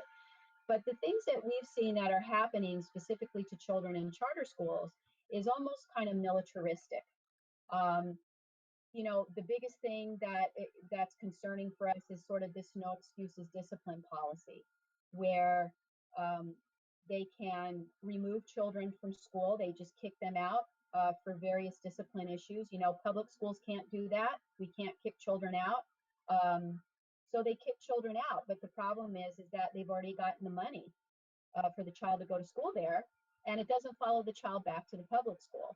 So there's sort of this no excuses discipline policy, where if you look at sort of the difference between a public school discipline policy, for example, and a charter school discipline policy, public schools have to be very innovative how they deal with children who have maybe some severe discipline issues. But we do see a lot of these sort of no excuses discipline policies in charters. In fact, I saw a video of one charter school about 3 weeks ago that sort of had a padded room, and they would time kids out in this padded room, and it was really disturbing. They also have routines where children are not allowed to speak in classrooms. They have to make hand signals. They do chants, which they all have to chant together, and it's almost like the best way that I can term it is like a bad episode of the Stepford Wives. But the sad thing is it involves our kids. And so this is sort of what we're seeing in these for-profit models, which is very concerning. We're not seeing, Lauren, like you talked about, sort of these innovative strategies and, even the respect that they give teachers. I've read articles where teachers will question testing policies or something, and the next day a security guard comes in and tells them to pack up their goods and leave, and the teacher has to pack up and leave that day. Imagine the devastation on children to see that happen to their teacher. So we have a lot of disturbing stories that are coming out, and the whole issue is that we have had people like the Betsy Devoses of the billionaire class really finance and fund legislation that does not allow us to hold charters transparent and accountable for the things that they're doing to children. And don't even get me started on stories that families are telling that get kicked out of charter schools. one mother that comes to mind here in New York, her son had a learning disability and he was in kindergarten, and they ran her through the ringer and basically counseled her out. That's what they do. They counsel you out. And she eventually had to leave the charter, ended up putting her son back in public school, and she is thankful because the public school got together a good education plan for him. So I would really invite anybody to read. I think the latest thing I've seen is Carol Burris's series on charters, which is excellent. Also, Julian Vasquez Heilig from Cloaking Inequity does a very, very good job as well, collecting data about charters and writing about it. So those are just some of the stories I've heard in my network. I mean, I could do a whole program on charter schools. Yeah, Cloaking Inequity is a blog, right? It's like a WordPress blog or something online. Yeah. So I wanted to talk a little bit about Teach for America, because that's an issue that we have here also in Los Angeles. It's a program that was started by Wendy Kopp, and it's supposed to be for, mostly elite college graduates to go, and they get 5 weeks of training in the summer, and then they put you in an inner city school. And these people are woefully unprepared, as smart as they are, whether they went to Harvard or Princeton or Yale or whatever. They may not be education majors, which is not necessarily important. You could be an undergraduate major in history or, whatever your subject matter is that you're teaching. That's probably preferable. But a lot of teachers have master's degrees in education, and they learn about pedagogical methods and ways to teach. It's not just what you're teaching. So here are these woefully unprepared college graduates. Many of them are very well-meaning, and they really want to make a difference. But a lot of them are just wanting to get something on their resume. So when they apply to Goldman Sachs, it makes them look like a more interesting candidate.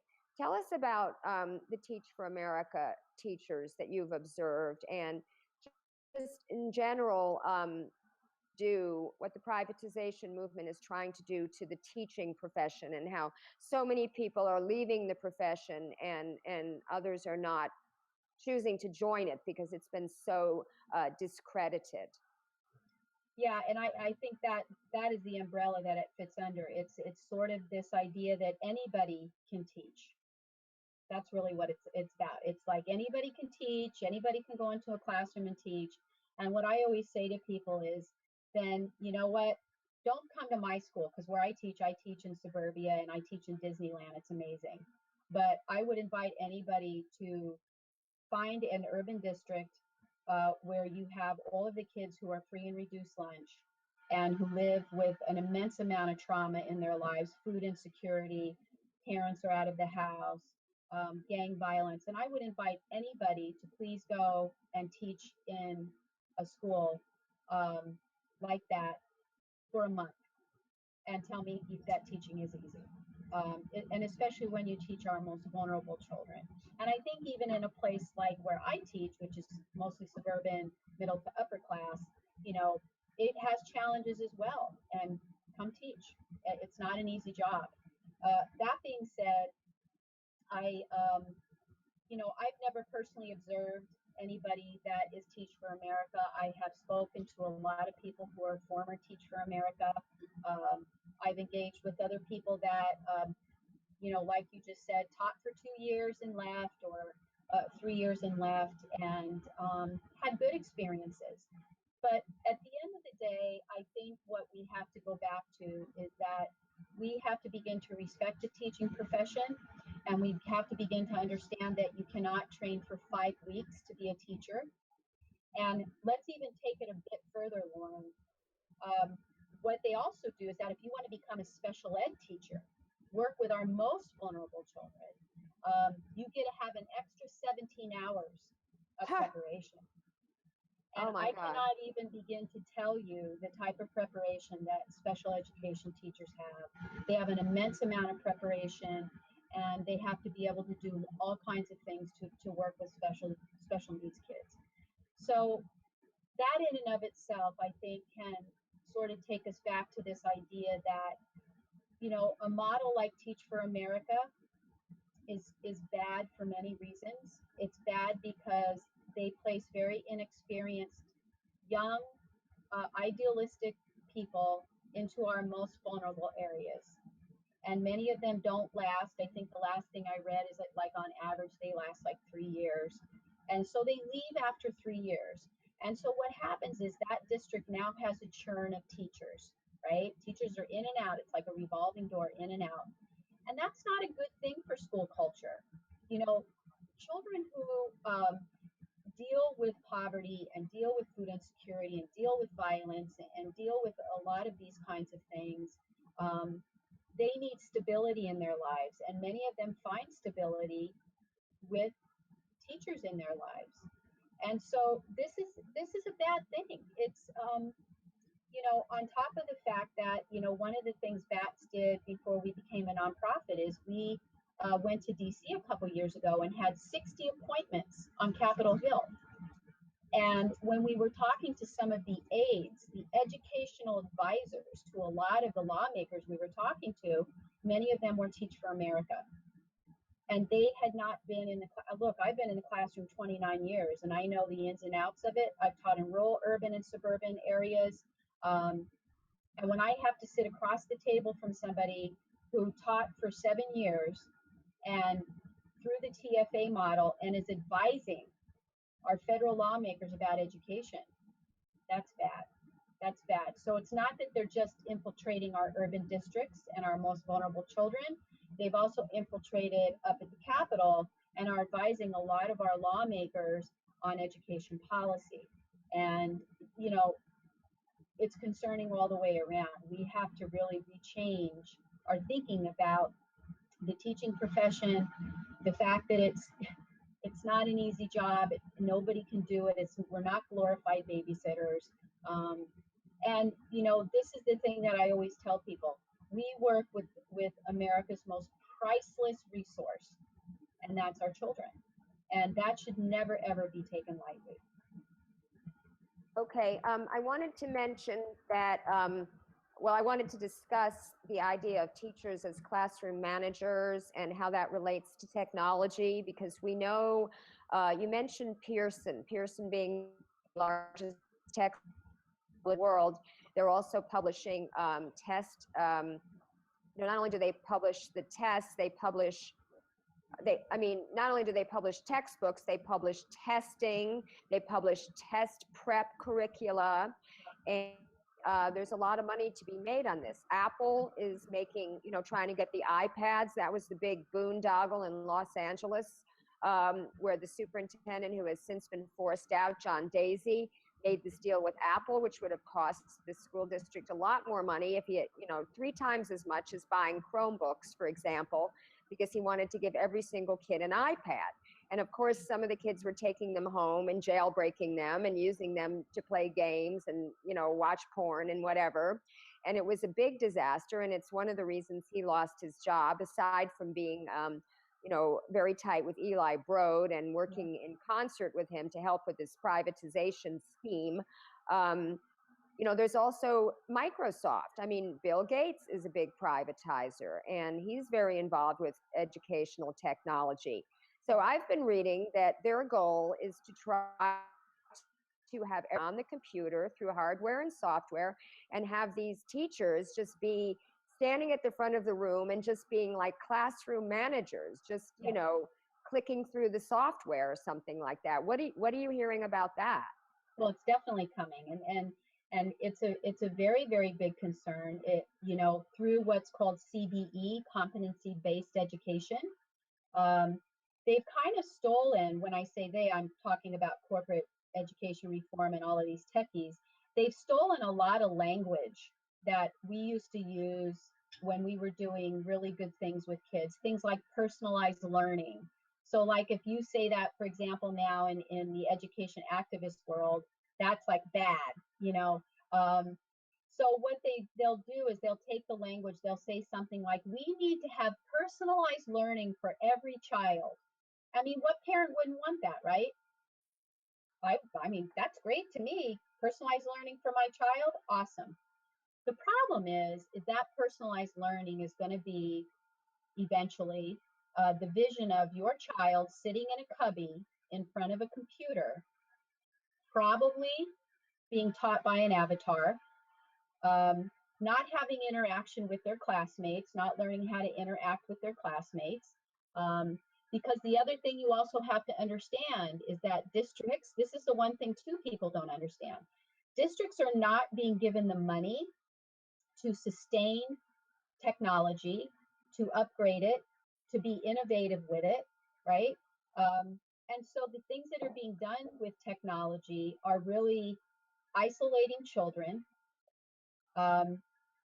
benefiting the software companies, taking the ability to control standards and curriculum out of the hands of the teacher and the school district and the educators, and leaving it up to software companies. That's concerning. The other issue that we also have to be aware of is privacy issues. What kinds of data are they mining from our children? If you want to read about anything having to do with that, Lainey Hameson is a great source for discussion on that. So, look, at the end of the day, there can always be balance. I use technology in my classroom. It has enhanced learning in my classroom in many ways, but I control it. And, there has to be a bit of a balance, and it has to be up to the district and the teacher in concert with, obviously, administration as to how we can use technology to enhance learning.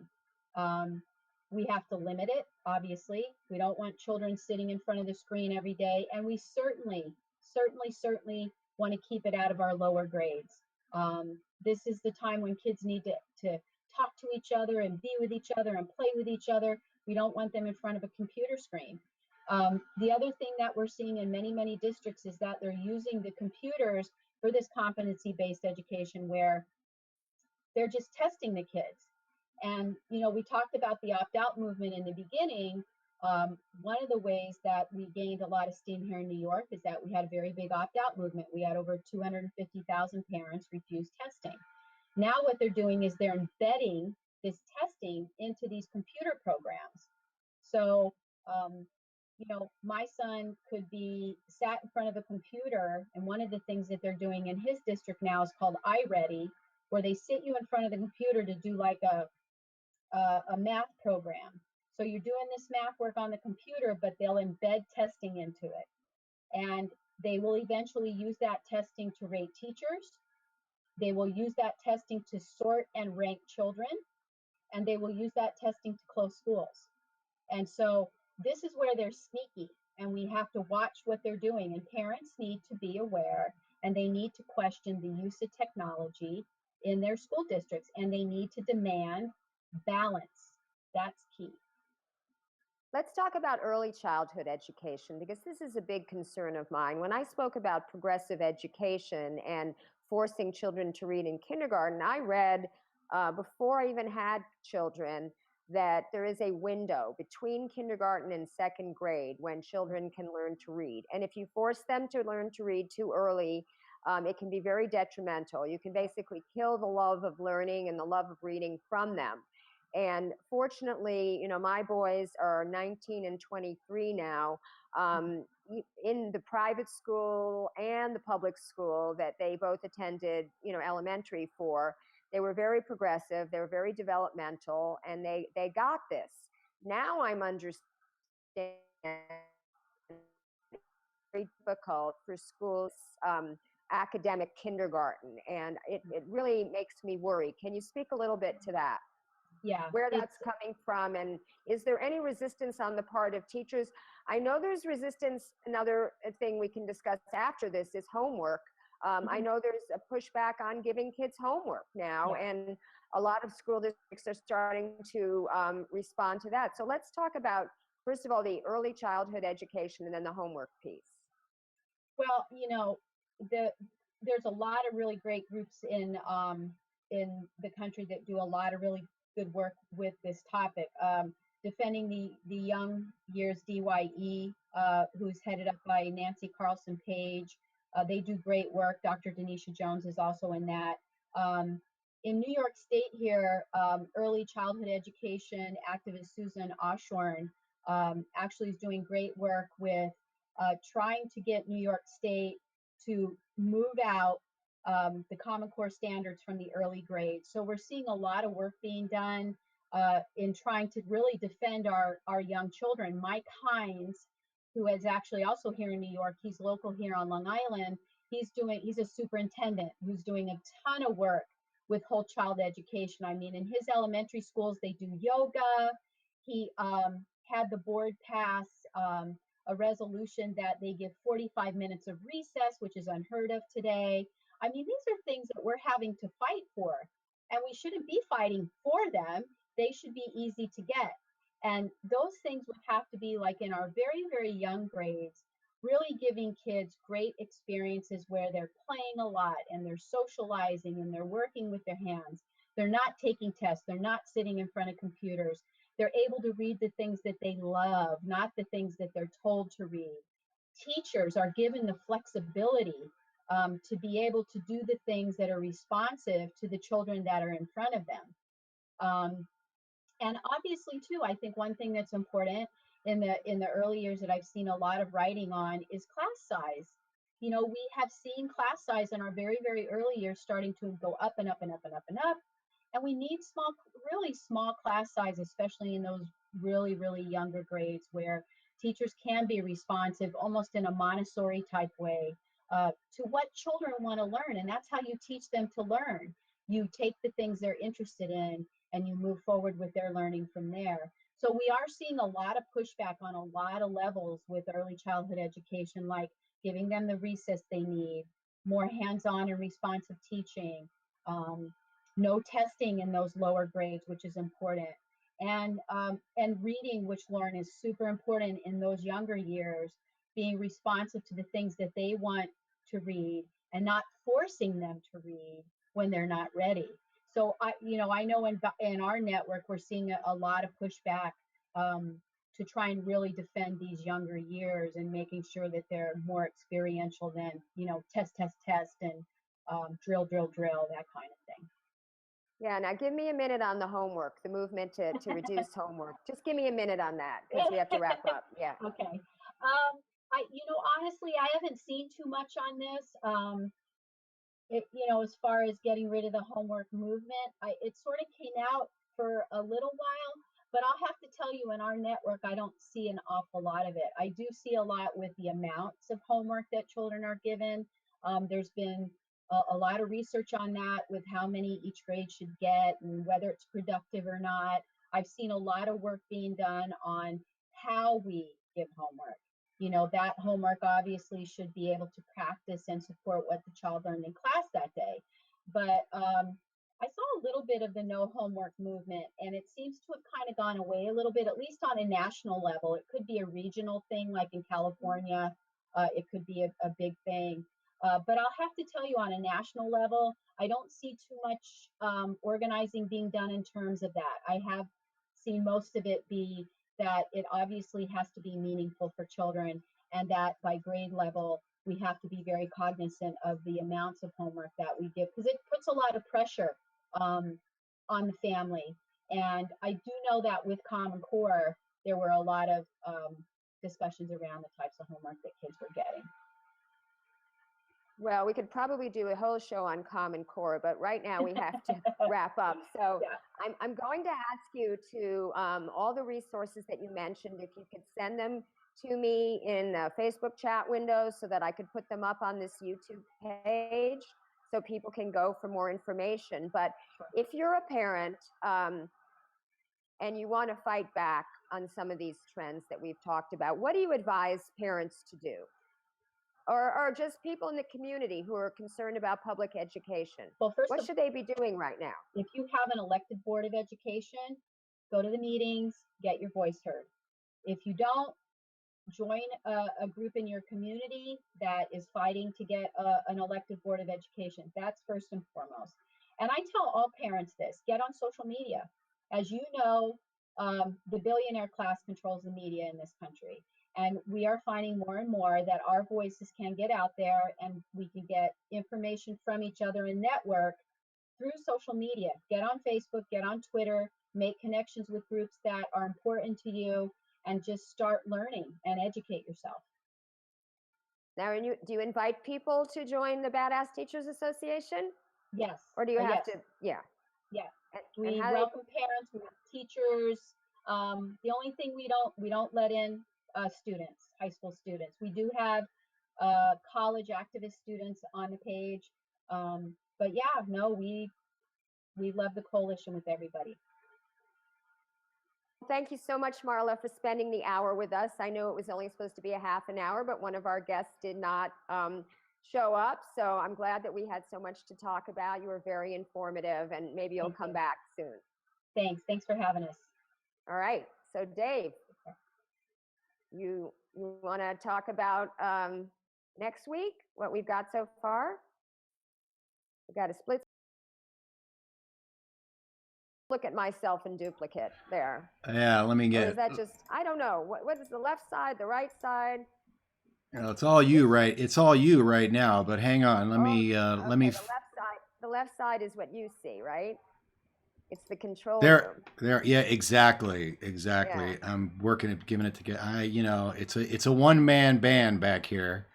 Yeah. But that was that was a great interview with Marla. And the first hour was great too. I think Lily's awesome. She's going to make a great addition to the team here at Our Revolution TV and the Robust Opposition.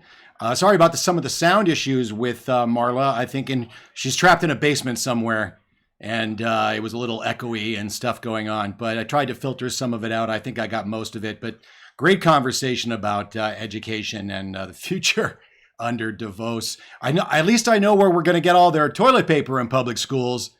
Amway. Yeah. So, but no, great show today. And next week we're going to start to line up guests. I know we were trying to get Greg Palast in, and I was working feverishly in the back room trying to get him connected. But he's doing great work out there, Lauren. So hopefully we can reschedule him for next week and talk more about the recount. We know that Pennsylvania is now up in the air with the Supreme Court. Looking at whether or not to continue make it a statewide recount. So, she's not given up, but we'll see. And really I think you're right. I heard you talking about election integrity. And I think that's really what this is all about. Remember, a Green Party recount did get rid of some voting machines in Ohio and put somebody in jail, as I recall. I think was it in 2004, or am I incorrect about that information? Yeah, Ohio was 2004. Right. So I don't think the guy yeah. who was, Go ahead. The guy who was in charge of one of the districts there in Ohio came down to San Diego, Michael Vu. Mm-hmm. So our Ballots for Bernie team in San Diego was very upset about him. But I just wanted to announce that for next week, who I have definitely are the two people, Craig Aaron, who is the president of an organization called Free Press, and they were very involved in our successful fight to save net neutrality. And now net neutrality is in jeopardy with the Trump administration. Also, we're going to be talking about net neutrality and other issues having to do with the press and the Federal Communications Commission that Craig is worrying about under a Trump administration. And also we have Catherine Paul, who is with the Organic Consumers Association, one of the best groups for fighting Monsanto and fighting for labeling of our food and fighting for organic and small family farmers. So we're going to be talking to her about how to survive a Trump presidency on whoever they have scheduled to be head of the FDA or head of the, agriculture, Secretary of Agriculture.